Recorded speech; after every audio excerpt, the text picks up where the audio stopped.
I already have a telepathic relationship with plants. And I feel like I just have more of a conscious and clear recognition of my own connection to the natural world. A big part of the awakening is having an early life experience that created a fertile soil. What I would have used to look at as adversity and trauma, but now look at, like I said, as fertilizer, as my opportunity. And with the awakening itself, I actually had my awakening by listening to my own podcast. For example, if you're listening to me and I'm telling you a story from my past that's traumatic, but I haven't healed from it and I'm in story, you're going to feel the real frequency. You're going to know that that's a great story, but I can feel your pain, even though I wouldn't be able to because I'm in the story. So when I heard it as a listener, my story and the emotionality in my voice weren't aligned. So I felt my own pain.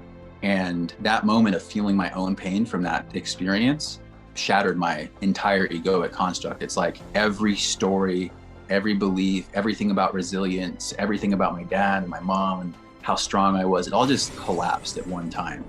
And all of a sudden, I could feel the consciousness of the planet. And ever since then, it's just been this rocket ship of mystical experiences and synchronicities, divine experiences. To think about it, to be in the story that I had to protect myself from that pain of the childhood, plus the trauma and everything else, that's dense. I had no idea that we could have these divine capacities of telepathy, of experiencing trees and animals and completely connected. And that all started happening all of a sudden. And I thought I was losing my mind, for sure. I just was in this space of what in the world is happening. I didn't have spiritual people in my life to reference, but beyond that, awakening wasn't a real concept to me. And that's how it happened, is hearing my own story and feeling the emotions that weren't aligned with my beliefs.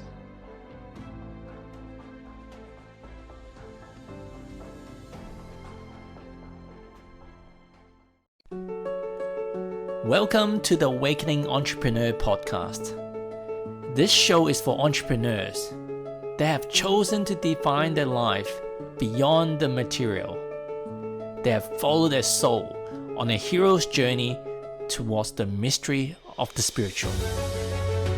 I'm your host, Great Unlearning. Each episode will be learning from awakened entrepreneurs and spiritual thought leaders. They have broken through the mold of being ordinary to extraordinary, challenging our paradigm, shining light to the dark, giving hope when there is doubt. The moment of truth is upon us. It is time to transcend our world from fear to love. Are you ready?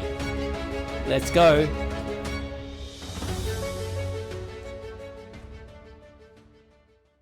Welcome to this week Awakening Entrepreneur Podcast. Today we have a dear friend of mine from the Tony Robbins Platinum Partner Network that I met. His name is John Kruze, more commonly known as Mr. Kruze. And I actually don't know much about him until last week and we connected. I saw this post on Facebook talking about, hey, we're just going to go a fruitarian diet for 9 days. And for those of you that haven't heard the term, fruitarian is kind of like vegetarian and all these other tarian plus vegetarian, and I don't know, it's another form. But what I really resonated is someone that focused on just eating fruit. It aligns to where my headspace was at.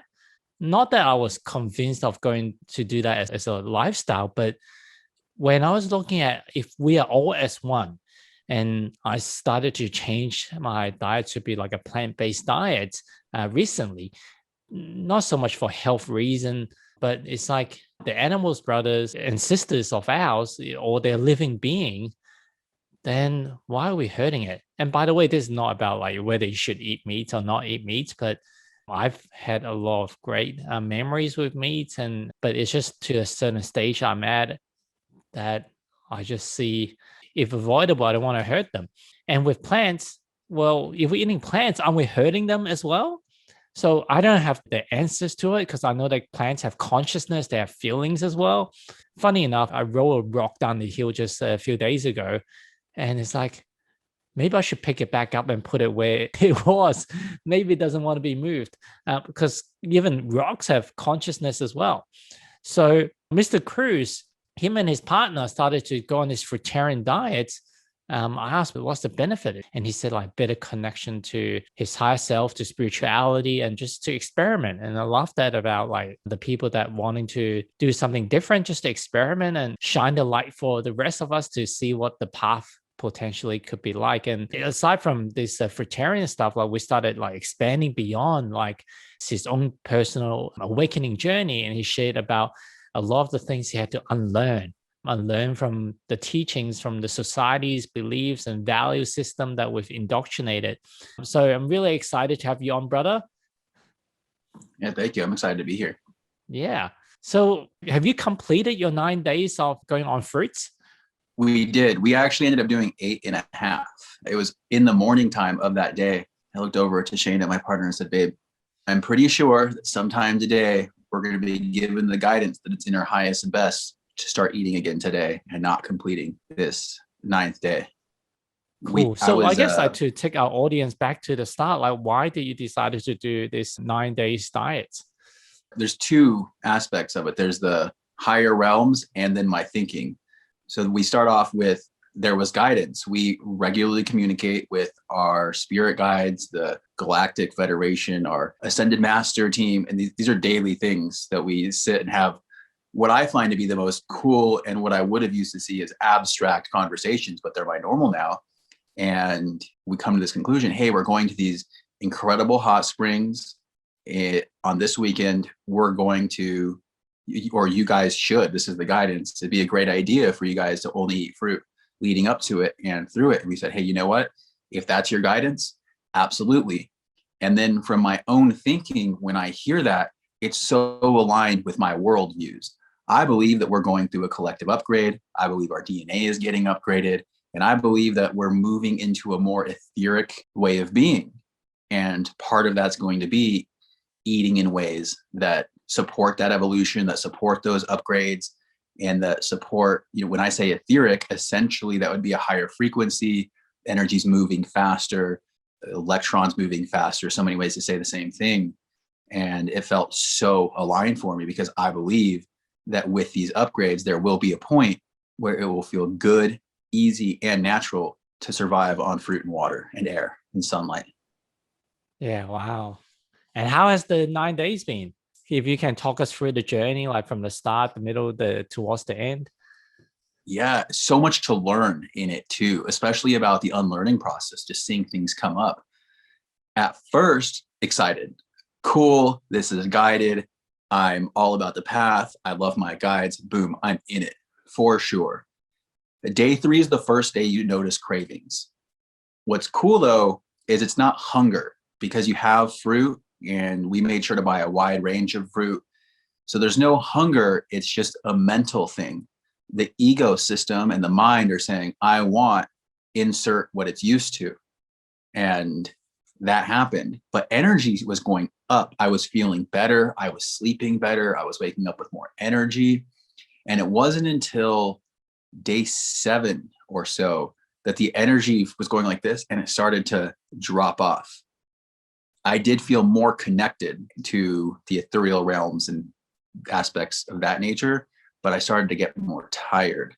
And on the 9th day is when I really noticed it. I was in this huge pool at the hot springs, magical water, and I'm excited because I like to swim for exercise. It's nice. I like doing laps and stuff. I haven't done it in a while. And I go to do the backstroke. I'm going to do it all the way to the other end. I got maybe 10 seconds in and my whole body started to burn. My quads, my hamstrings, my arms, my chest is on fire as if, have you ever been in a place where you're working out a lot, like super regularly, and maybe you're cutting and you're not eating that much and you go to do some exercise and your body's just like, oh man, this really burns. That's where it got towards the end. So I imagine that my body hasn't gotten all of the upgrades to completely sustain on fruit. It was just, we're getting there. But some really cool stuff around unlearning is the obscure cravings that come up. I haven't eaten meat since the end of 2019. This is the second time I stopped eating meat. And a few days in, I just noticed that I would get these strange cravings. And also there's a cat. Strange cravings, like dry chicken breast. All of a sudden I get a picture of a dry chicken breast. And that's the thing that's coming up. And I imagine this is what I think is happening is, if you're familiar with anchors, so like egoic constructs that hold the construct of self, that whatever's stored in the body, to my old preferences, especially around food, as I'm in this process, the gut biome is shifting. And then it starts calling out for strange things that were still surviving because I hadn't done this full fruit dynamic. And that was probably the most fascinating part, to just have these obscure cravings I had not thought about in a really long time just popping up. And I think it's a dynamic of the gut biome, those enzymes and those bacteria dying off because they don't have anything to continue to live. And that was the most fascinating part. And to just notice these cravings. No hunger, though. I wasn't hungry for them. I was thinking about obscure things. Canned sardines, chicken breasts, Korean barbecue. If I ate Korean barbecue, I would definitely get sick. That'd be like horrific. I would get very sick if I ate that. But it was coming up in my head. Kind of like you said with the memories. I have fond memories of my experiences with different things to eat, but I know they're not in my highest good. I know they're not part of the evolution. And I know that they're anchors. They're things that hold my frequency in more of a three-dimensional way of being. And getting to feel those keep coming up was very fascinating. Your relationship with plants and fruit changed at the end of the 8.5 days? Right afterwards, eating fruit sounded horrible. We went to the grocery store when we got home that night. And we went to the fruit section like, I need a break from the fruit. That's all we've eaten. And it's interesting. Has my relationship changed? I already have a telepathic relationship with plants, especially trees, big trees. They just call my attention. They have things to say, especially when I'm on a hike and such. And I feel like I just have more of a conscious and clear recognition of my own connection to the natural world. I think that's a good way to describe it. I'm more aware of it. It's more clear. So what's your thinking around, if we eat plants, are we killing off a living being? Or are they there for us to be assimilated as part of us? And is that the same with animals as well? Or would you put it in a different category? This is actually something I'm working with myself. I have animals in a very clear, like you say, those are our brothers, sisters. Those are full conscious kingdoms with different kind of perceptions and connections than we have. And the Western matrix has given this idea that, oh, well, they can't see like us. They can't think like us. They can't talk like us, whatever. They don't matter. But they have their own ways of perceiving the world and their own souls. And that's how I feel about animals. Except for sure. The difference in the Western matrix is that, I guess with dogs and cats, they treat it in a separate category. They're totally treated in a separate category because they're pets. So people have this love for them, and people haven't spent time with cows. If people spent time with cows, they wouldn't want to eat them. People who spend time with horses wouldn't want to eat horses, but there are people who've never spent time with horses that do eat horse meat. Someone who's made friends with horses would never want to do that because they seem like a cat or a dog. And if someone was to have grown up with a pet pig, they grew up as a kid with a baby pig and they developed their lives together, they'd never want to eat a pig. So I feel like any animal could be in that category, and they've been put into the family unit. So there's that loving connection. But there are countries that do eat cats and dogs because they don't have that pet relationship to them. So with plants, how would you classify that relationship? I'm still unclear. I recently went through the process of the question you're asking where I looked at it. And, okay, well, with fruit, for example, this plant is already going through a process where it creates something and it lets it go. So we're not killing. This would land on the ground and it would decay anyways. When it comes to a plant, it's really challenging because I know that if you were to go to a tree and cut off a branch, you're hurting that tree. Or if I was to go to a tree and cut off a branch, I know that I would be hurting that tree. And then asking myself for something like spinach. This is actually the primary plant that I've been going through the mental exercise with myself to get spinach. Something is killed. If I was to harvest spinach myself, I would have to go to a plant and I would have to sever its connection to life. And from the moment that I sever that connection, it starts decaying. And it's a real challenge for me to even, I don't know. That's a really big question I have for myself is, am I causing harm when I'm eating these kind of plants that they don't reproduce once their connection is severed? And yeah, it's a very challenging space to look at. I really don't know. Right now, I am going to continue to eat vegetables because I know that abrupt changes are not a functional way to do things. So like I did the fruit 8.5 days, 9 days. I did that. And I know that my body did some shifting. So as I go forward, I'll be more developed and more conditioned and more evolved to assimilate energy differently. But right now, I don't know if it'd be in my highest and best, considering I developed in the Western matrix with all of these certain ways of eating and belief systems, to just cut my body off from what it's used to doing, to making it a progressive process. And will vegetables come out? I don't know. I actually do feel like at some point I will live a life where I don't eat vegetables, that some kind of stock has to die for that to be consumed. Yeah, I think you're triggering some thinking or download from me that when we're lower in consciousness, that we are part of the ecosystem. So the plants, like somehow they work with the insects and the bugs or whatever else, and the soil and the minerals, they draw from that, and the animals draw from the plants, and we draw from both the plants and the animals. And that's kind of like the nature of it. It's just the way that where I guess the world as a whole right now, that we are dominating how the world is. And through farming and stuff, it's just we're not living within harmony. Mm-hmm. Which if we are protector of the garden and Mother Earth is our garden, then we're not looking after it, especially if it is true what they say that if we consume the same amount of like seafood by 2048, we have no fish left in the ocean. That's not in harmony. And with a lot of the industrial farming practice, that doesn't feel like it's harmony. When I say it doesn't feel like, because I don't know, I'm not intelligent enough to work out all the numbers, and maybe there's some new tech that's going to come out and save the world, but intuitively it doesn't feel right that how the animals are treated and how we almost like playing God in a way that this should be different, and we're eating a lot more stuff that we shouldn't be eating.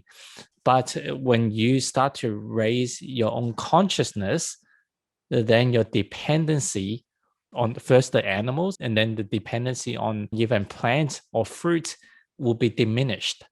And you just take in air and oxygen, and later on, you just take on energy. You are energy.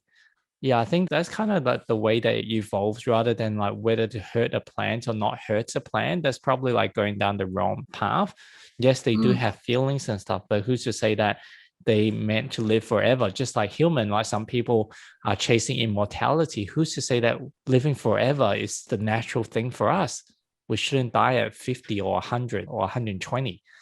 Yeah, I'm aligned. I like what you're saying. Instead of looking at what to do or not to do, and we've both done a lot of similar learning, we know that looking at what not to do gets us more of what not to do, and moving into that space of learning to assimilate energy differently, for sure, and not worrying about, oh, do I eat plants or not eat plants? How about I focus on raising my frequency and assimilating energy differently so I get to a point where I don't have to ask that question anymore. I love chatting to you. It's like talking to a mirror in some sense. It helps me clear out the stuff. Just from what you say that you're still working through, it's almost like you're gifting me with an opportunity to self-assimilate the answers, and all of our audience to do the same as well. So for those that don't know about your background, if you just share a bit of a background about your awakening and what you had to go through to discover yourself. Absolutely. Well, a big part of the awakening is having an early life experience that created a fertile soil. You know, what I would have used to look at as adversity and trauma, but now look at, like I said, as fertilizer, as my opportunity. And with the awakening itself, I actually had my awakening by listening to my own podcast. Growing up as a kid, both my parents were drug addicts. They both addicted to meth. Dad was in prison as a kid. Mom was doing a lot of things that just weren't high vibration. And there was definitely violence directed at me and a lot of responsibility at a young age. ended up joining the military. Anybody who knows me still finds that confusing. They can't see it. They're like, dude, you were in the army? I'm like, yes, I did that. I just knew it was what I needed to do. I was taking a step in a direction that wasn't where I came from. And then in my 20s, I had this year that was very difficult. And it started with my dad's suicide. I was 26. My dad killed himself. And the way that he did it was abrupt. It was a hard one. So he killed himself in front of my grandmother, his mom. And before he did that, he caught her house on fire. So I had this day where family house that I had all my holidays in, my dad were gone. And a month later, my best friend died. And a year later, my grandmother, the same one who was in the house, passed away from cancer. So it was a very challenging year. And I did what I always did. I had to be resilient. I was like, okay, I have to fight this. I can't let it take me down. I'm going to go. And I moved to Vegas and just went aggressively into personal development, very aggressively. Eventually ended up starting this podcast. And I'm driving in my car. I always listen to my own episodes as a listener because I think that's an important way. It's an expression. I want to experience my own expression. And I told the story that I just told you in that podcast.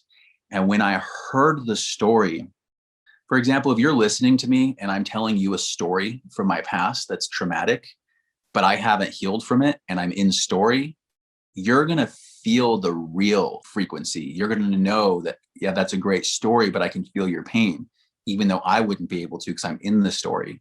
So when I heard it as a listener, my story and the emotionality in my voice weren't aligned. So I felt my own pain.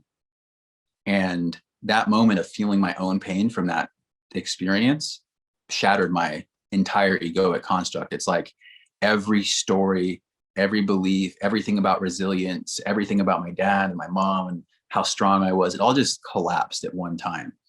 And spirituality wasn't in my life. I wasn't talking about consciousness. I meditated, of course. I've been meditating for years. I was huge on health. I was huge on optimization, and I didn't believe in the Western medical system anymore. I was trying. And all of a sudden, I could feel the consciousness of the planet.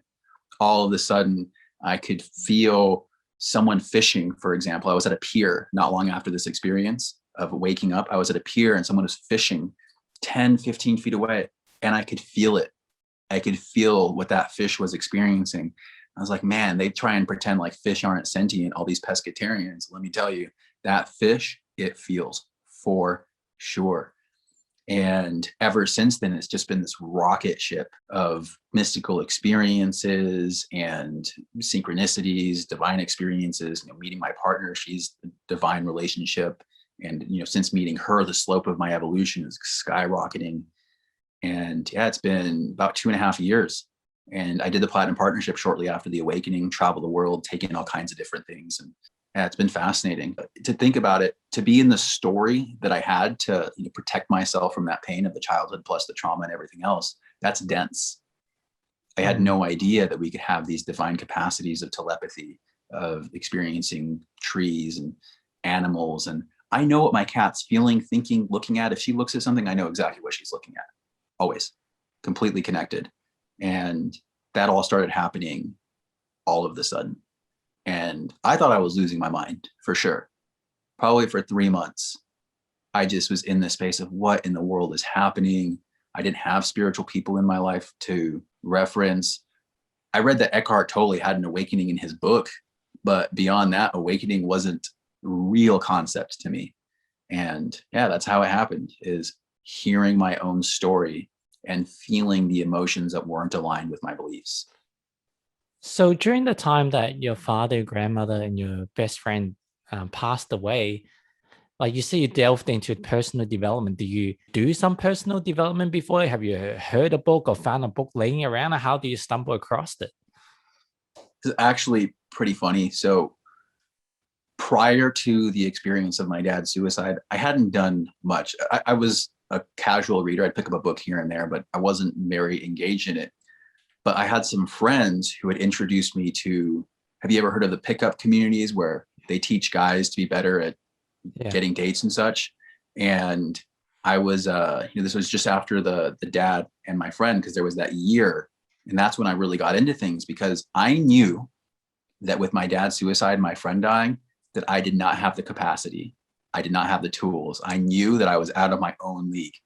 And that's when I started looking, and I was on one of these forums and I saw this book list, and I decided, you know what? I'm going to buy that one, that one, that one, that one, that one. And I just started reading, and there were 3 of them.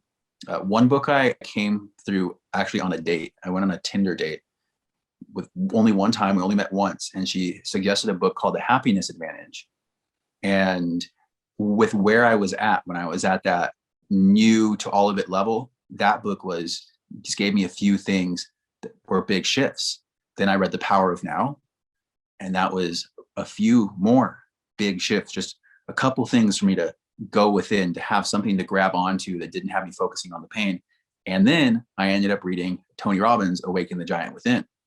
And since I was already meditating often, every day I was meditating.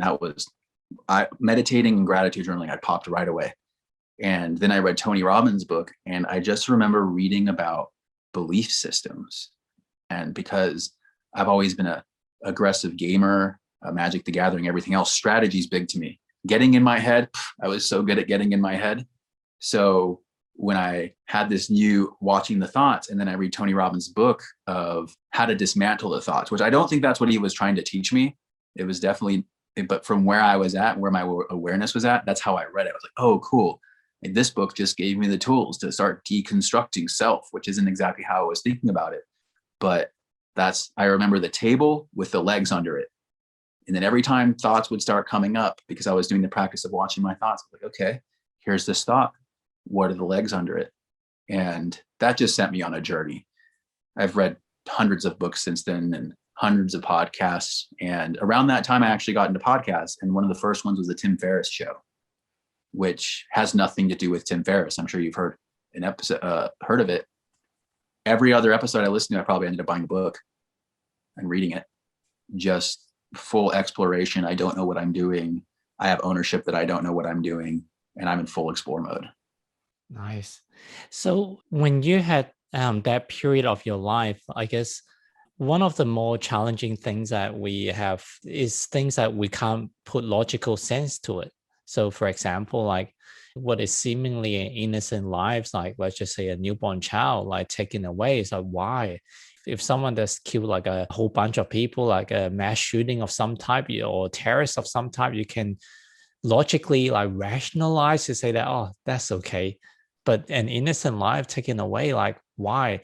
And like I found this is where spirituality, it helps in that respect. Like, so I guess in the process of like understanding why these things happen to you, like in that short period of your life, yeah, like people passed away here and there, but why all of a sudden like people close to you started passing away? Why now, and why you? And then you may have earlier childhood stories as well. Like, did that kind of come up, like to understand the why? I honestly never went through a process around why. I suppose the direction where I was sitting and the way I was looking at it never brought me to thinking of that why dynamic. I did think a little bit about maybe with my dad's suicide, why? Well, that was easy to me. I was like, okay, well, this makes sense based on all of this stuff. And the way I was really looking at it was my own emotions. How do I feel? What's causing the feelings? How can I manage this? Because that down was so aggressive. And it was a really hard place for me to be in. And my grandma still being alive, I wanted to be strong for her. And then after she died, I was using that relationship as a leverage point. Okay, well, now I want to make her proud because she played such a big role in my life. And maybe it was a very self-centered way of looking at it, but I was very much in the, how do I process this? What am I processing? What am I experiencing? How do I get out of this? Because I had everything I needed. I had everything I needed. I didn't have too much exterior stress because of my childhood. I've always been highly functional, and all the game theory plus the knowing what it's like to not have anything. I've always been highly functional. There's never been a time in my adult life where I didn't have what I needed. So I was in this spot where I was like, man, I have what I need. I'm cool. And I feel this way. And this sucks. Yeah. The way that I feel sucks. And because my primary question at that point ended up being, how do I work through this? I never went to a point of asking myself those questions, actually. And then once I had the awakening, spirituality became so prominent that once spirituality becomes prominent, you're not going to be asking those questions either, at least for me. So I never got to a space where I was asking, why are these things happening? Why me? But I have been in spaces where I do notice harsh things happening.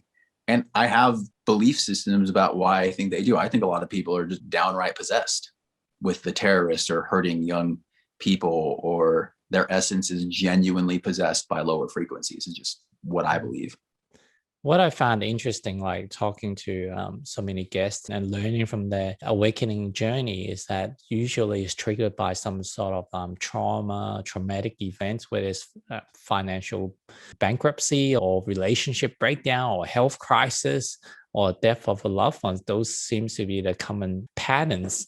And yet it's usually what happens prior to the awakening. So it's almost a catalyst to it. Back in the days, apparently, like if you've got some sort of traumatic event that happened to you or a health crisis, you would go and see the shaman, the kind of the local doctors or the counselors. And you would think that, especially if it's a health crisis, you would think that it's a physical health issues. But usually underlying is emotional, etheric, and other type of things that are actually popping up. And the health or other external life circumstances is just an external manifestation of it. And the shaman would then guide that person through that process.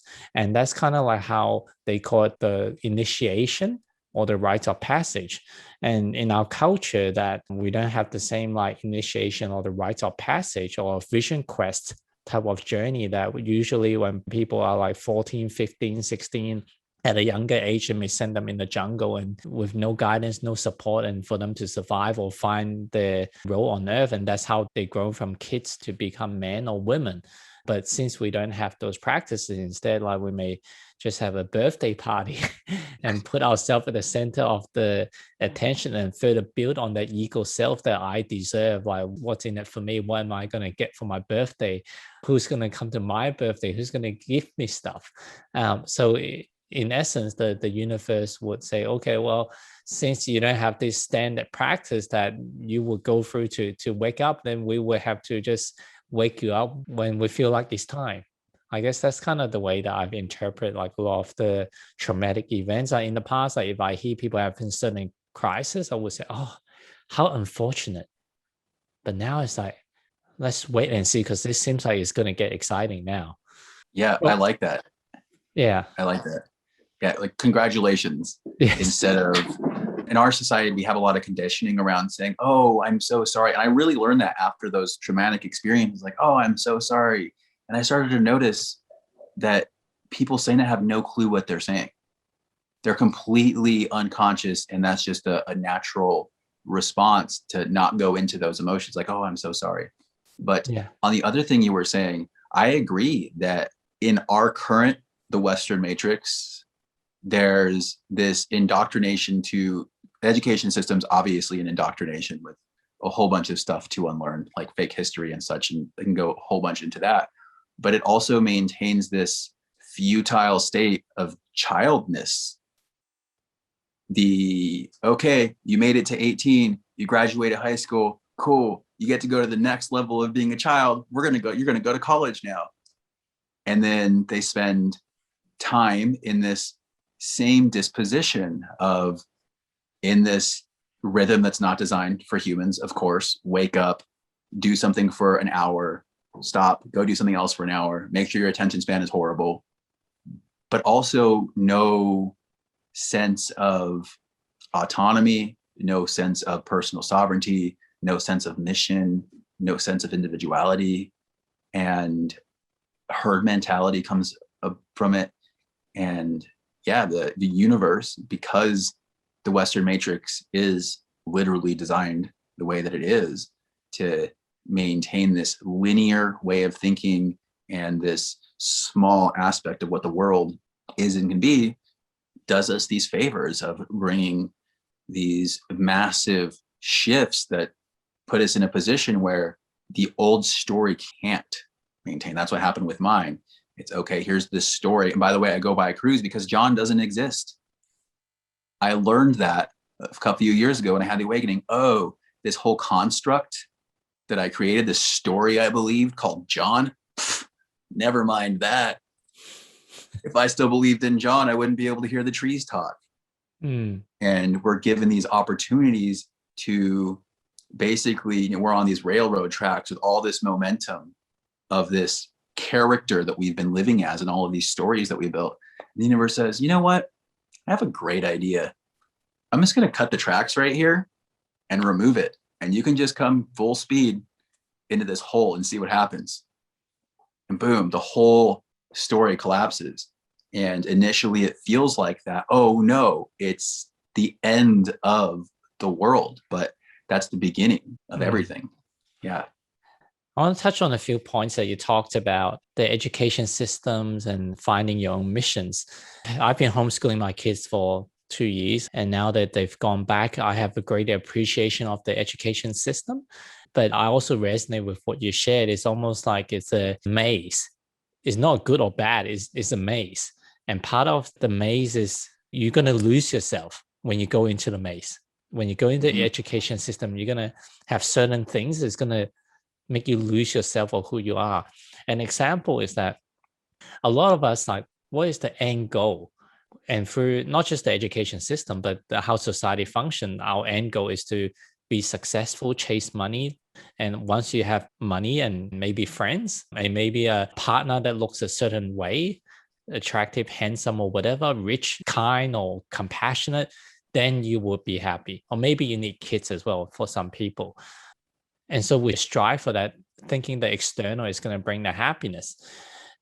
And so my son recently found out his mission on earth is to bring fun to this place. And we know that, like, even if you don't believe the readings are accurate, well, kids in the natural state, they're so easily to be joyous. They don't need the fancy car, fancy accommodation, and a romantic partner or whatever else to make them happy. You give them like sticks and stones in the backyard or in the nature, they'll be just as happy. But yet, if we don't recognize that, hey, he's such a mess. He doesn't tidy his room. He's not doing well in school. He's not doing well in sports. Like, so I need to correct him. He's not good enough. He's not doing well. Look, he's late all the time. Look, he's not polite. But yet, what if he just brings fun? And I think a lot of kids, especially with ADHD, like short attention span, they're not sitting still. They're mucking around. What if their mission is to bring fun? What if their mission is to disrupt the current structure and the paradigm because it no longer serves us? And with ADHD, it's harder to contain them. What if they are a gift to this world, to humanity right now? So when you put on the different lenses, you see the maze as like differently. Like you just see that. So you share something, I guess you had to unlearn a lot of these things. What are some of the things that you see the education system or society is leading in a certain way? And for the sake of the listener, it's not good or bad. So I've gone through the phase that like you get really polarized by that is so wrong, but that doesn't serve as well. But if you can just see it as what it is without adding like extra salt and pepper and spices to it, it helps to transcend beyond it. But whereas if you give it too much power, like it shouldn't be like that. Like, why are these people eating meat? Why are these people polluting the planet? The more negative energy you give it, the more that you're feeding it in some sense. Yeah, absolutely. I agree. And I went through the polarization thing, of course.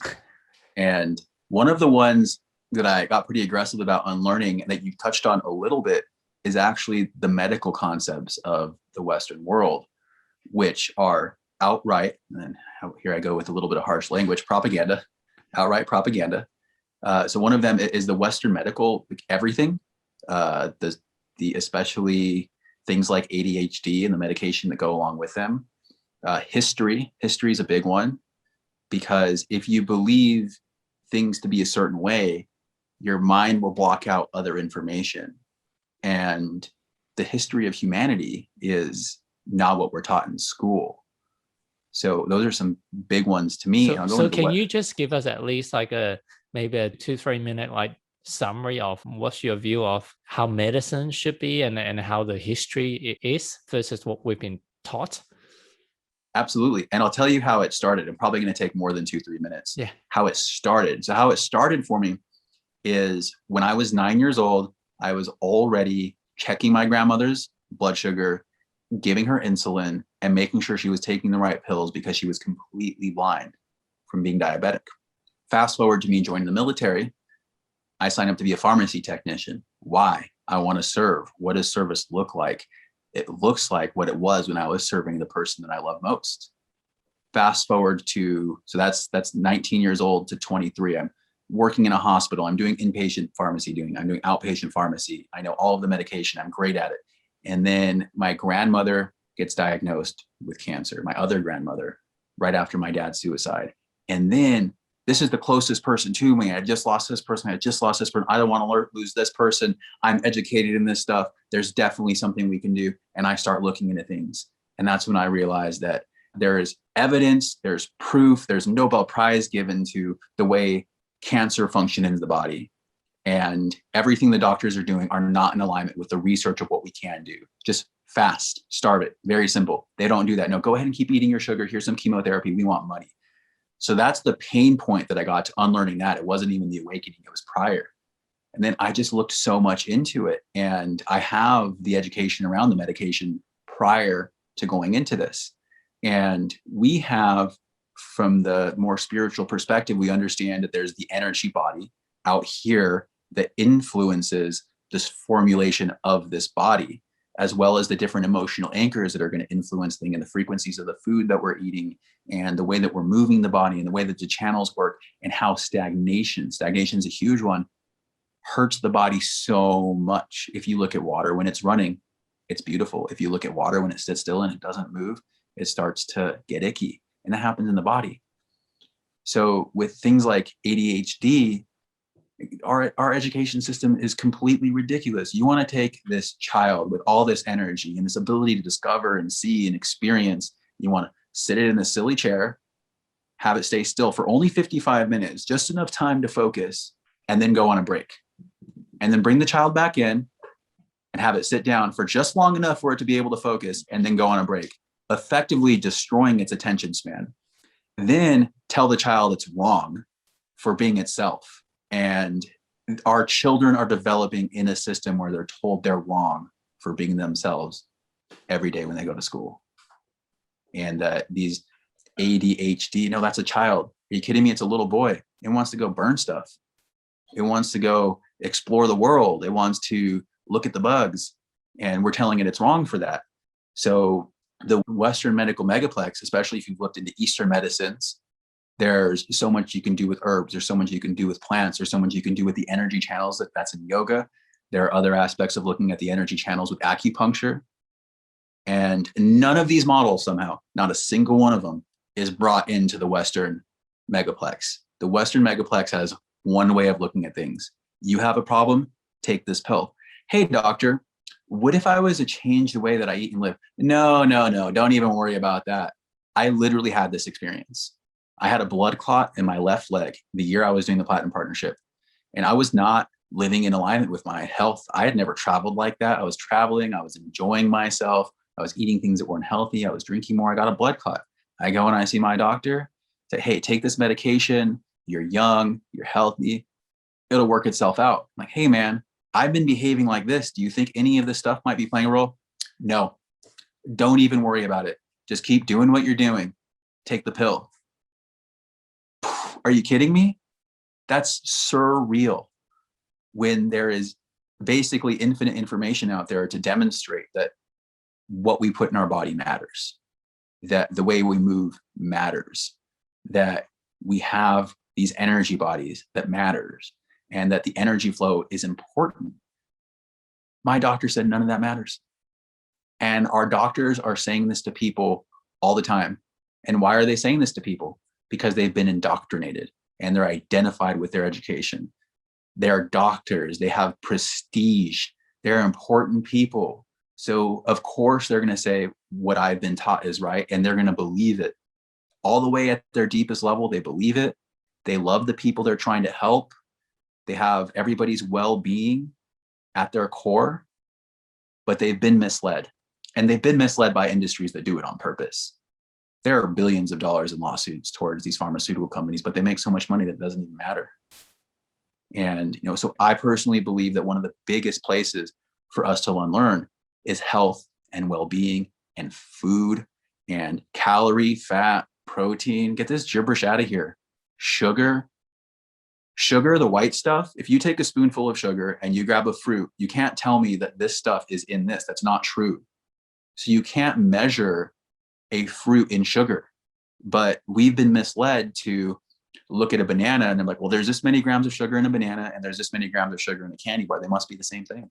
Calories, you can't say that the calories in spinach and the calories in Cheetos are the same thing. The whole calorie measurement is kind of absurd. If you took a chemistry class and they taught you how to do it, they're like, look, if you take this thing and you burn it, that's not how the body works. The body isn't a torch. You can't burn something, measure what comes off and say that the body's burning things like that, because it's not true. And so everything around it is just wild. All of the propaganda that's been put out by the dairy industry and the meat industry for years and years and years. I remember the commercials growing up in America. Beef, it's what's for dinner.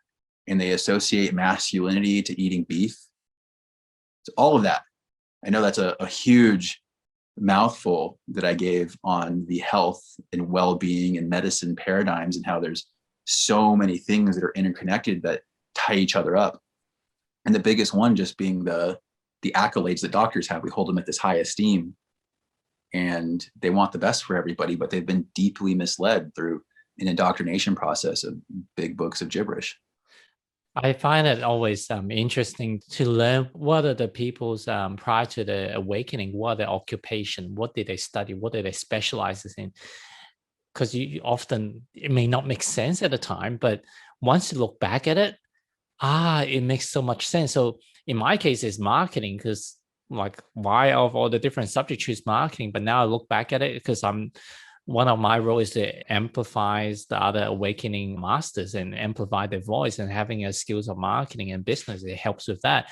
With you, like in the military, why military? Is it learning discipline? Is it something I was trying to work out? But now you're talking about like being in the pharmaceutical specialist. And so you got to learn about health from the other side as well.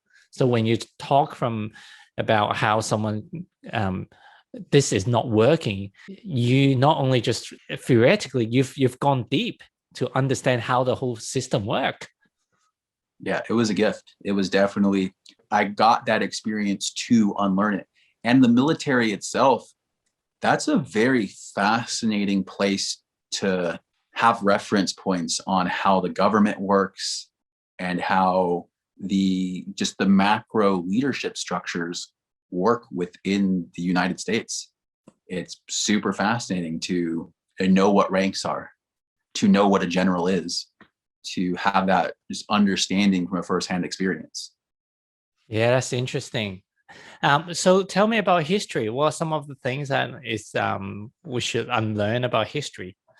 Basically everything that's been written in a book that the government told you to learn. All of it. Even if you look at World War II, if you grew up in a different country, you have a different history, a different perspective. And I can only really speak from the United States view. And the statistics are less than 10% of people in the US even have passports. So a lot of us just have this view of the US version of what we've been told. And I know that you said some points and I just said all of it. Yeah. But so some examples. I want to touch on what you say, because so many of the things that we're going through this together. Like I was actually maybe like just a month ago, I was studying what was being taught about the Second World War in Germany and in Japan, and it was fascinating. In Germany, they talk a little bit about it, but not too much. So if you ask the people in Germany, like what the Second World War is about, like they don't have a strong understanding of it.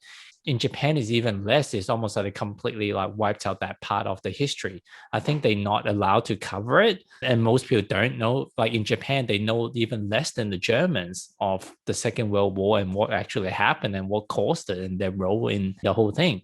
Maybe it's best that they don't know who's maybe it's a learning chapter for the rest. But I guess learning from reading stories of people that have gone through the Holocaust and listening to them, like they also share that it is important for us to learn from our past so that we don't make the same mistakes over again. But yeah, that what you just mentioned, like the war, that's a big one. Like it's not necessarily like a certain race did certain country did another country wrong, but what we are capable as a human species, if we're not conscious, like even good civilian would turn to follow a certain regime or maybe just in fear and end up like killing or harming like innocent people.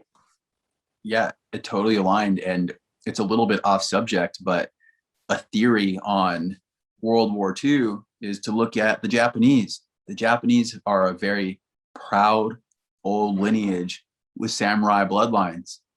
Seems like a pretty important, if you want to control the whole world, or maybe not the whole world, but with what I think what's happening right now is clearly someone wanting to control the whole world. You don't want proud lineage like that. So the Japanese samurai lineage, they took a beating. You know where else had some very proud knighthoods? Poland. Poland had knighthoods across their country prior to World War II. Where are those knighthoods now? Where are those bloodlines? What would those bloodlines be doing right now? In 2020 and 2021, what would they be doing right now? Why have American men been turned into giant children through the education system and in many ways emasculated so that they don't stand up right now? Why is that stuff not covered in those places of the world? Because they don't want it to be thought about. And that's basically history as a whole, in the way that it's taught now is misleading. Yet if you believe X, you can't see Y. And a fun one to go into, because this part's a little bit heavy about history, is there's no dinosaurs. They made that up. There's no fossil fuel. They made that up. Fossil fuels, that's just the Earth's blood. How many times, if you look through history, the stuff that we can see, have they pretended like we were going to run out of fossil fuels and oil because it's a resource that we're going to run out of, because the gibberish they made up about how it came to be through these fossilized things.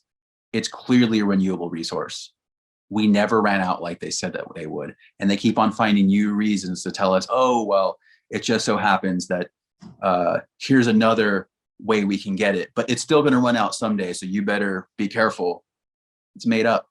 And why would they make these things up? Well, first of all, they don't want us to know that the energy we're using comes from where it does, because that completely destroys all of the Western matrix to even know those things. And the dinosaur thing is just to give us something to look at for when things are found that don't line up with the pretend history timelines we've been given. Like humans, like evolution is silly. That's a great one to unlearn. All religious people know that evolution is silly, but we're definitely not monkeys. That's a crazy theory. Yeah, there was this one cell in the ocean, and then it turned to these other things, and it turned to these other things, and it turned to these other things. And by the way, you're just a useless monkey on a floating rock, and nothing matters. So there's a great one to unlearn. And that's what history is. It's misleading, and it's an indoctrination process. We get it as children. We get rewarded for knowing things.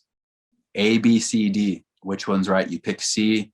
You get a tap on the head. You feel good about yourself. You feel accomplished. You're a child at this point. You want the older people you want to feel good. And in the system, if you're getting good grades, you get better things in the future. You get better opportunities in the future. So it makes sense to, as a young person, really want to strive to know these things. And then as an adult, you never check back into it.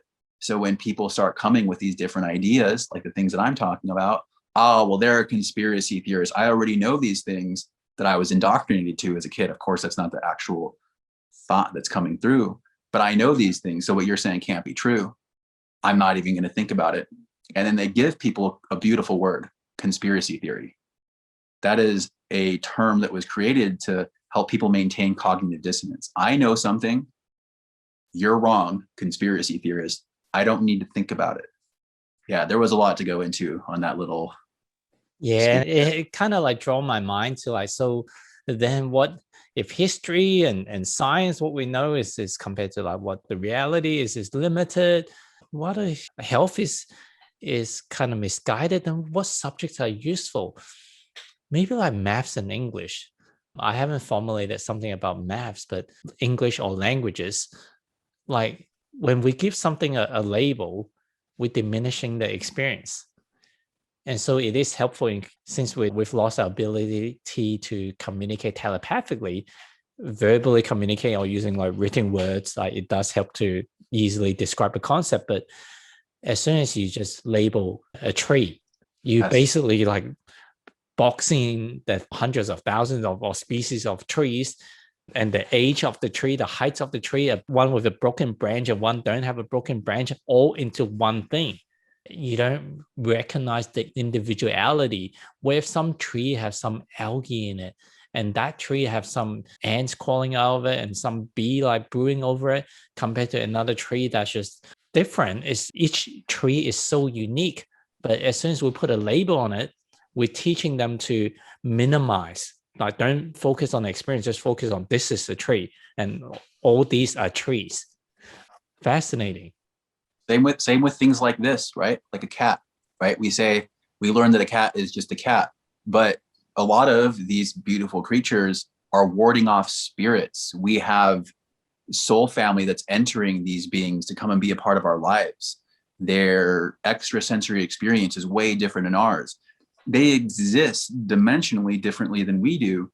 But like you're saying, just like with a tree, when we have this label with language, we're essentially putting it in a box and cutting off divinity that we can experience with it. And to go to the origin that you were saying, what are things we could really look into learning? I think language is one of the most fascinating, expansive, important things that we as individuals can look into and recognize our own boxes in the words. My favorite word to look at is I. The word I. How restrictive is that one? And how many different I's are there? The ego says I want Cheetos. I want sex. I want to feel good. But I'm not that I. What kind of box of language is that right there? And how much value can that one concept shift in a human's experience in recognizing that there's actually a system on the body called the ego that communicates to you and refers to itself as I? That's huge. So language is basically everything right now in our world, in the way that we communicate, in the way that we conceptualize, and the way we transfer energy and also restrict it. Yeah, I think like if we are meant to learn from some of the ancient practice of a yogi school or a shamanic school or like a Taoist Buddhism school or something, like it would have been here already. We are meant to, at least in the past, go through this maze of education system and society beliefs and understanding system. And exactly like what you said, like learn it and then like try and get out of the maze now to unlearn it. So what are some of the practice that you would put in place to continue to see through the blindness that's been put on?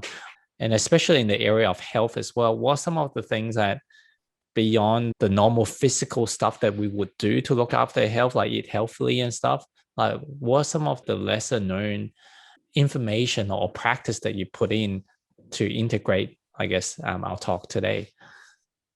Well, actually breathing, and a lot of breathing in the Western world, especially because we mimic each other, is very shallow, and we don't use the full aspects of our ability to breathe. So conscious breathing, that also brings us to being more present and in our body. And if we're more present and aware of our body, there's inherently more energy flow in our body. And I know that breath comes up all over the place with meditation and spirituality. And it's so easy to be like, it's just breath. There it is again. I already know that. But breath is one of those concepts that continues to go deeper and continues to expand, especially with the awareness that where focus goes, energy flows. So with your breath, if you breathe into different parts of your body, you're bringing more flow and more current into it, and therefore releasing stagnation. And stagnation often looks like stored trauma and stored memories. And so breath is huge. Another one is simply on the breathing, apart from, okay, let's just use our diaphragm and take more oxygen in, and there's more oxygen coming in. When you say conscious breathing, what else does it do to us? Yeah. So conscious breathing is bringing more and more and more and more awareness to the experience of the breath. So when you're saying breathing with your diaphragm, also feeling the diaphragm, and not just feeling the diaphragm, but feeling the edges that instead of calling it just oxygen or air, if you think about it as divinity or this essence, this light essence, a life force, if you consider it life force, feeling the places the life force is touching. That's more of what I mean with conscious breathing. And even in the chest, when it comes in, feeling where it is in the lungs, and it takes practice and it becomes more expansive every time you bring awareness to it. Would it be fair to say kind of like I'm charging, like we are a light being, we're just charging with more energy, more light? That is a great way to conceptualize it, to make it easier to do. Absolutely. And when you say like breathing into different body parts or organs, it's like those may need more energy, more light, and more love, and so to shine more light and love into those areas as well. Yeah. Also embodiment. If you take this concept of divine embodiment, and that would mean we have an ethereal self, that not just the physical self, an ethereal self. And to get that ethereal self into the container that is the body, so to embody divinity, breathing into different spaces is helping the process of bringing this divine essence into the container that is the body. Wow, nice. Any other health hacks? The natural world. But I think one of the biggest tools we have is our awareness, what we can bring our attention to, and also resting that sometimes. So the natural world, one thing is going outside in a place that has dirt or grass, a mountain, something of that nature, a forest, even super beautiful, and walk barefoot. And one thing to really notice is how uncomfortable that can be, because those nerves, our feet are very similar to our hands. There's so much nervous system and capacity to experience down there. But we use these insulated rubber shoes our whole lives. And those nerves sometimes don't develop, and in some ways atrophy. So noticing that we're out there like, oh, that hurts. One thing that I've done, I personally love it. It's some people might call it pain. I just call it communication. I love putting my feet into really cold water and experiencing those nerves. Like, it does hurt, but I know it's because those nerves, to them, feeling is so foreign that it's painful. And so grounding is one way to call it, is grounding. So getting that going. Also trees. Our two primary energy centers to connect with a tree is the third eye and the heart center. Put them both on a tree and then do conscious breathing on those spaces. And in that space, maybe it'll be the first time you ever do it. Maybe it'll take practice. You'll start to notice that the tree and your system will start to develop a together cycle, an energetic flow. And that tree, it loves your trauma and your egoic stuff. It's just like, oh man, let me take that out of you and clean it up. Here's some grounding energy. Here's some earth energy. Here's some freshness and some stillness. Let's get things moving with that. And those are the big ones. Is the natural world loves you. absolutely loves you. The natural world and our mission are the exact same. It's to evolve the planet. It's to evolve our consciousness. So it's on your team, getting out there, exposing yourself. Well, I've never done the tree thing before, and I just wondered, is that where the term like tree hugger like came from? Is Well, where the tree hugger term, I imagine, came from, I wasn't alive at that time, is that people were participating in practices of this nature, and other people who weren't in that level of consciousness were creating separation to not look at themselves. So, oh, that tree hugger, I'm not going to look at it. I'm not going to, not my field.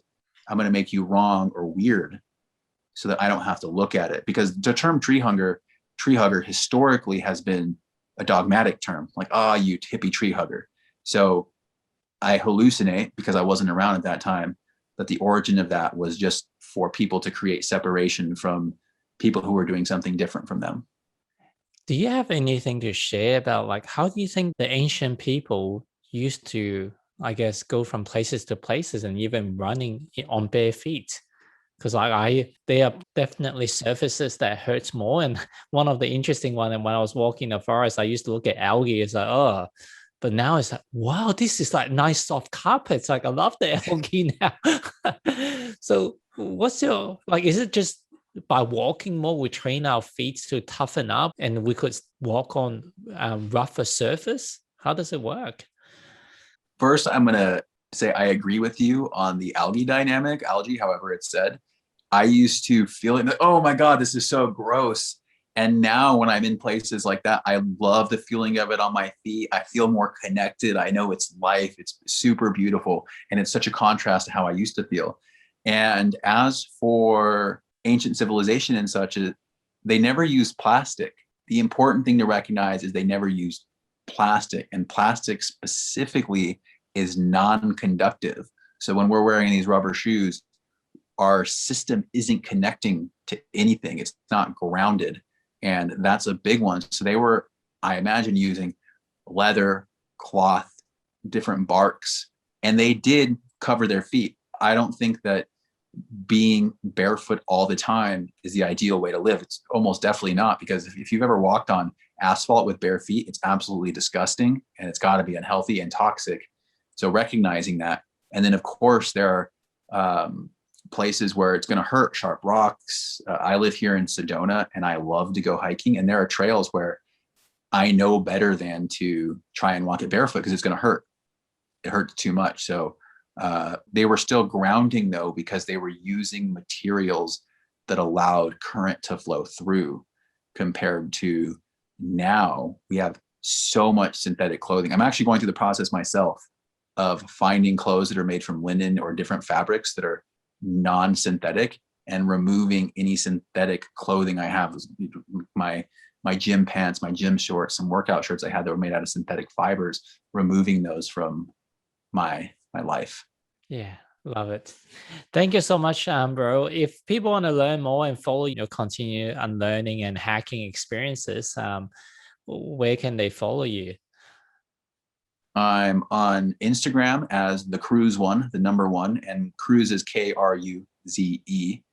And the podcast, The Great Unlearning, that's what I am here to do. That is my mission. It's completely guided. I was born with a red pill in my mouth. The Great Unlearning, that's the movement. That's where you're going to want to find me. That's where you're going to want to hear what I have to say. And see me on Instagram, because that's where you're going to find me dancing. I post dancing videos. And in my dancing videos, if you're familiar with light codes, light channeling, that kind of idea, when I dance, the movements that I'm doing with my arm is actually bringing divinity through from the other realm. And it's just to bring upgrades, bring higher vibrations into this world. So yeah, those two places are the primary places to find me. Love it. Thank you so much, brother. I appreciate your time and the gifts that you're sharing with the world. And yeah, go check out Kruze on Instagram. And it's fun to watch some of his dance moves. If you like what you've heard, like subscribe to our channel and make some comments, and it'll be interesting to build on this awakening movement. So until next time, love to you all. All right, thanks, brother.